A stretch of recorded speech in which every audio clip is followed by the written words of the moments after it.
BBOR Black Box Online Radio, coming to you from West Virginia. And hello, everybody. Today is Friday, another Anything Goes Friday.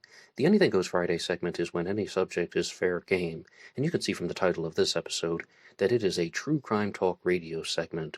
True Crime Talk Radio is when multiple stories are covered within a single episode, and I will be talking mostly about the Anthrax killer and the Zodiac killer, but please stick around to the end because I will try to answer some challenge questions about O.J. Simpson. And the motivation for this episode is I was on Amazon.com and a book was recommended to me called Anthrax to Zodiac by Denise Diana Huddle, and it stood out because it's like True Crime Talk Radio, talking about multiple subjects within a single episode. Well, this is talking about multiple true crime stories within a single book and going in alphabetical order. And some of you guys know this. I was the host of the Serial Killer Z to A podcast, which is a Zodiac Killer channel production, and that was the original concept. It was supposed to begin with the Zodiac Killer, and then the next episode would have a story about a killer that began with the letter Y and then the letter X and the letter W and so on. But the guys at the Zodiac Killer channel decided to change the concept a little bit and then just devote season 1 to the Zodiac. But I absolutely jumped on board with that because I thought it was a rather interesting idea for a show, maybe beginning with the Zodiac, and I didn't even preview the list that they had created. I'm not even sure which stories they wanted to talk about, but maybe the Yorkshire Ripper for the letter Y, the XYZ Killer for the letter X, the World's End Killer for the letter W, and so on. And these are all terrible stories, but the cases that I have just listed off are ones that I have not explored yet on Black Box Online Radio, so I thought it would have been a very good opportunity to learn a lot about the true crime world, even from someone in my position who's just acting as the host of the show. But as far as the Zodiac Killer and the Anthrax Killer go, I was reading through her essay on the Anthrax Killer, and I just couldn't get over one thing that I've dealt with in the past. We don't truly know who the Anthrax Killer is. There are suspects. There's a prime suspect. There are very strong suspects. There's a very strong prime suspect. But we ultimately do not know who the Anthrax Killer is because he was never convicted, he was never tried, and there are lots of doubts, there are lots of challenges that people have to this narrative. Whereas with the Zodiac Killer, everything is completely different. It's all about how the Zodiac was a serial killer. He wrote letters, he made cryptograms, he made threats, he made bus bomb diagrams, yet no one was even able to truly get him anywhere close to being arrested. And with the Anthrax Killer, as I said, there is a prime suspect, and his name is Bruce Ivins. He was going to be charged with the crimes, however, he committed suicide before he could be arrested and convicted, and that's why the case still ultimately remains unsolved. And back in 2022, I did a segment called the Versus series, when I would look at two different criminals and do a comparing and contrasting of their behaviors in a psychological manner. Almost every episode said this killer versus that killer, psychological breakdown, and I think that the strongest episodes out of that series were the Anthrax Killer versus the Unabomber, and I advise you to listen to that one because there are just so many mental parallels between Ted Kaczynski and allegedly Bruce Ivins. But also there was one that was not even about serial killers, just about people who were convicted of a homicide, and it was the preppy killer versus the affluenza teen, talking about Robert Chambers and Ethan Couch respectively. And I invite you to check out the playlist for the Versus series here on this channel. But with the Anthrax Killer, in the wake of 9/11, a series of letters were made that contained a white powderous substance that ultimately was determined to have been anthrax, and people were getting sick, and ultimately at least 5 people died and more people were affected by the anthrax killings. And one thing that I have obtained since reading the book is an interesting observation, and that is that the specific targets of the Anthrax Killer, the people who had their names on the letters, whether it's Tom Daschle or Tom Brokaw, were not directly affected, or at the very least, they were not murdered. The people who died at the hands of the Anthrax Killer were those who handled the mail, those who intercepted the communications, people who worked in the facilities, and the specific targets of the Anthrax Killer were not actually killed, whereas with the Zodiac Killer, absolutely everything to the contrary. To the best of our knowledge, the Zodiac chose these victims either for reason or maybe committed the murders by random to confuse people, but the Zodiac would drive up and commit the crimes, shooting the victims, and in one instance at Lake Berryessa, September 27th, 1969, stabbing the victims. And all of these incidents resulted in the murder of at least one victim. The Lake Herman Road murders had 2 murders. The Blue Rock Springs shooting had 1 murder. Lake Berryessa stabbing had 1 murder. And the Stein murder, well, of course, was the murder of Paul Stein. Only 1 victim was killed. But there is a certain similarity between the Zodiac and the Anthrax killer, and that is that they both wanted to use the letters for attention. They both wanted to use the letters as a type of power tripping event, whereas, as I said, the Anthrax killer did not murder any of his specific targets. However, I still believe that the focus was not even to kill, it was to use these letters as a way to demonstrate that he had power in a certain way, whereas the Zodiac killer, absolutely the same thing. Now, the Zodiac was a much more hands-on and vicious killer, although it's kind of weird to call the Zodiac a vicious killer, but more vicious than the Anthrax killer. But the same concept exists with the letters and the cryptograms and the threats and the bus bomb diagrams. It's all about demonstrating that he has power and he can inflict this image of terror into people. Now, one thing that is so frustrating about the Anthrax killer case is there are suspects, and the prime suspect is an individual named Bruce Ivins. He was a microbiologist who had worked in Maryland for a very long time, and he committed suicide before he could have been convicted of the crimes. And there is a docuseries that explores his life and behaviors called The Hot Zone Anthrax, and it's about 6 episodes long, if I recall, and the first 3 really look at the Anthrax killer investigation. The second 3 really look at the life of Bruce Ivins. I have a 2-part response to that here on Black Box Online Radio, and I invite you to like and subscribe if you want to follow along with these true crime discussions. But when I was reading this book, Anthrax to Zodiac by Denise Diana Huddle, some of the things that stood out to me about the Anthrax killer were that he is someone, again, this is possibly Bruce Ivins, but he is somebody who is trying to do this for a particular motivation, for a particular reason. I mean, we had just seen September 11th, the terrorist attacks, the biggest mass murder in the history of the United States of America, and at the time, everybody thought that the Anthrax letters were the result of Al-Qaeda. You even had Geraldo Rivera on national television saying, I absolutely think that these SOBs are behind the Anthrax letters, something to that effect. And I definitely believe that the Anthrax killer used 9/11 to his advantage. Now, what some people think about with Bruce Ivins is that he was a scientist, microbiologist, and he was working on an anthrax vaccine, or a new anthrax vaccine, that is. They already had one, but I don't even want to get too much into that. They talk a lot about that in the Hot Zone. But he wanted to use this as a way to bring the focus back onto him, because it sounds like he would have received a lot of publicity for some of his scientific accomplishments if it had not been for the events of 9/11, so he wanted to do some type of event that ultimately would allow him to be propelled into the spotlight. This is partnered with a lot of the mental health issues that Bruce Ivins was experiencing. I mean, just going into mental deterioration. And if you do ever watch the Hot Zone Anthrax, it's all about a person's journey into madness, like a descent into madness. And it's fascinating from a psychological perspective, but it's also very saddening in some ways, like the way that we would watch a drama, so to speak. But that is just all about how that's the motive.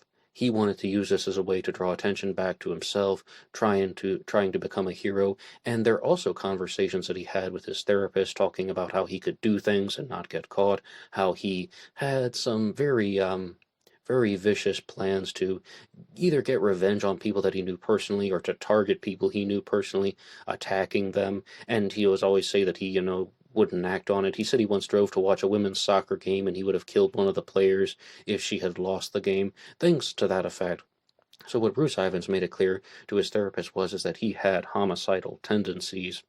And he also worked in a lab that had access to anthrax, but the skeptical claims, the people who are not convinced that Bruce Ivins was the anthrax killer, are saying, number one, he was a microbiologist, and even if you get on the anthrax killer's Wikipedia page, it will openly state that the mailing of the anthrax letters was not something that would have been done by a microbiologist. They were like, this is aerosol physics, it's not biology. And in the book Anthrax to Zodiac by Denise Diana Huddle, she even talks about that. To process the anthrax in the way that it would have been done, it had to have gone through a very specific type of machine, a very specific type of device would have been required, and Bruce Ivins shouldn't have been an expert on that.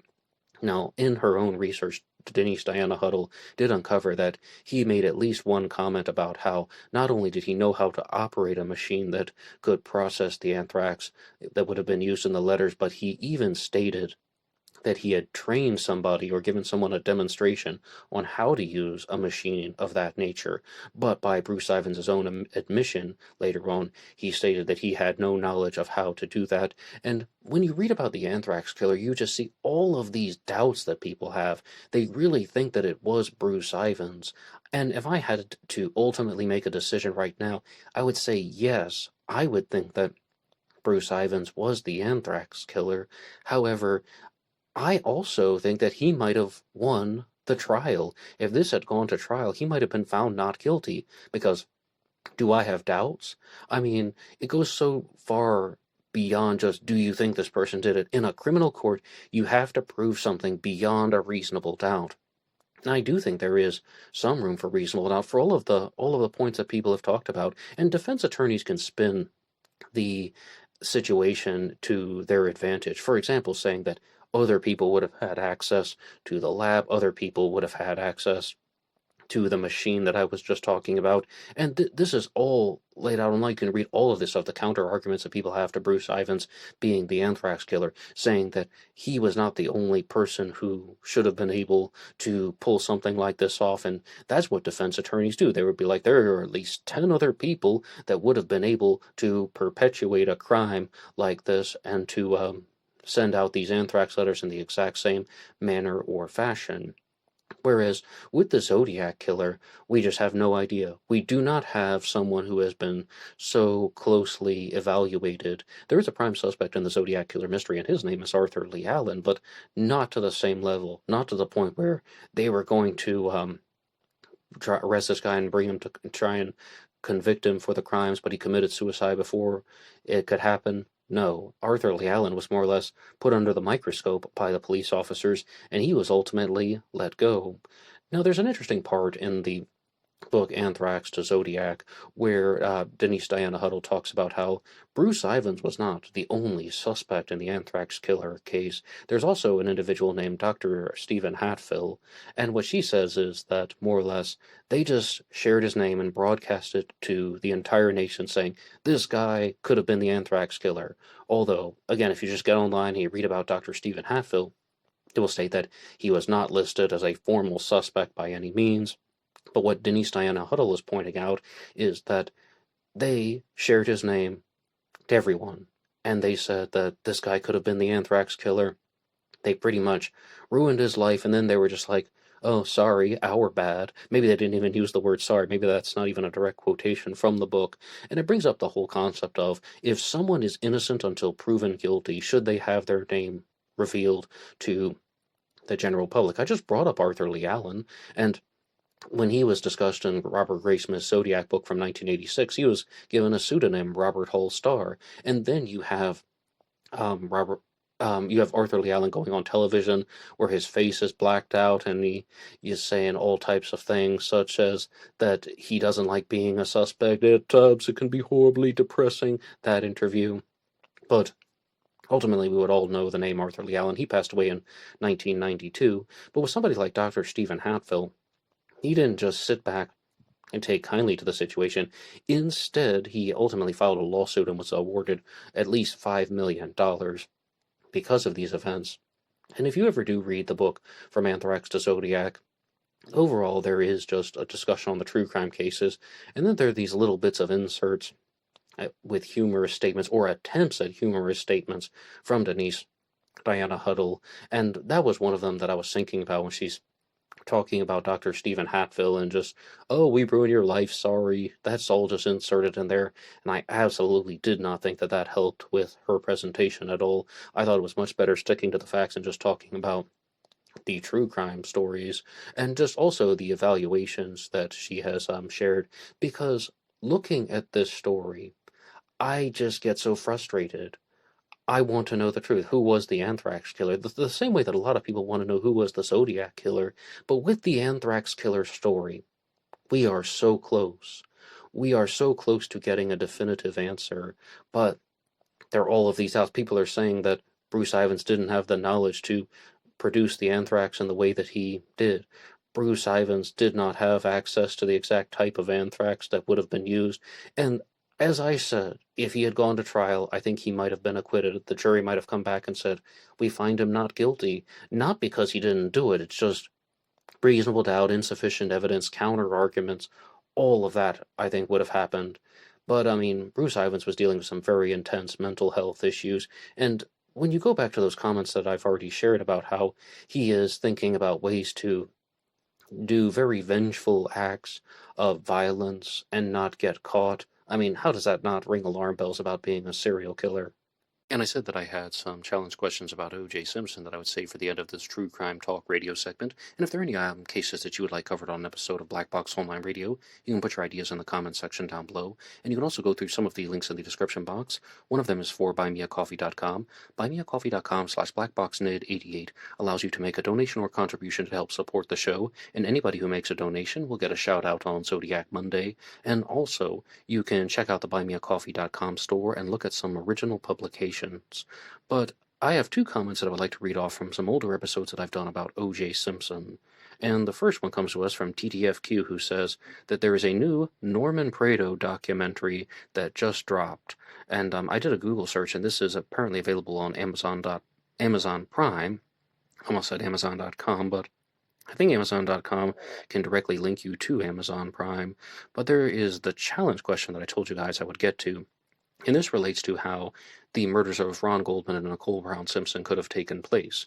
For example, one theory that I was discussing in the episode was O.J. Simpson innocent and other true crime questions, is that there is this theory that O.J. Simpson and possibly an accomplice went to the home of Nicole Brown Simpson on the night that she was murdered without the intention of killing her.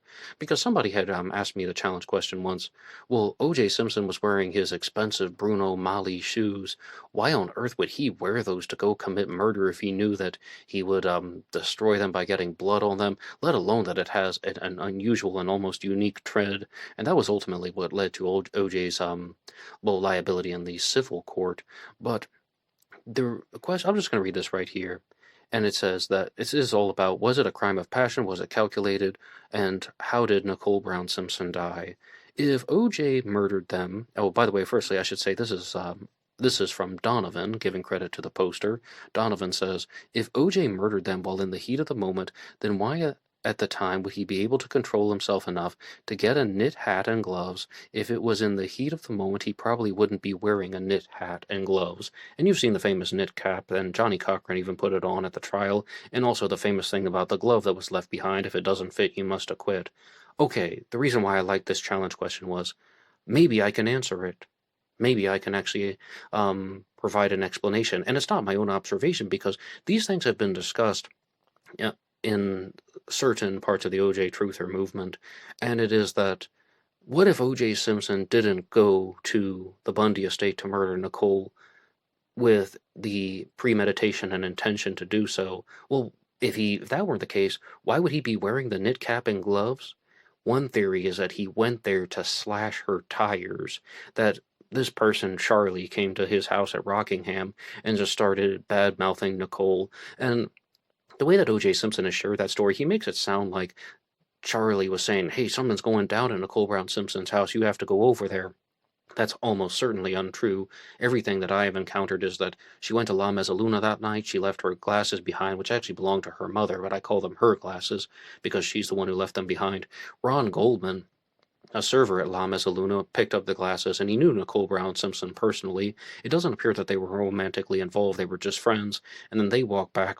He was walking back to the Bundy estate and was just in the wrong place at the wrong time, but somebody had been bad-mouthing Nicole. O.J. and Charlie drive to the Bundy estate, and O.J. is wearing the knit cap and the gloves simply because he was planning to slash her tires, and she caught him in the act. Now, again, from all other sources, it seems widely accepted that Nicole Brown Simpson came home from La Mezzaluna. She drew a bath. She even lit candles to surround the bathtub. And I don't think that's the craziest theory in the world. It's definitely less crazy than the Glenn Rogers theory that Nicole was actually murdered by a serial killer named Glenn Rogers, the Casanova killer.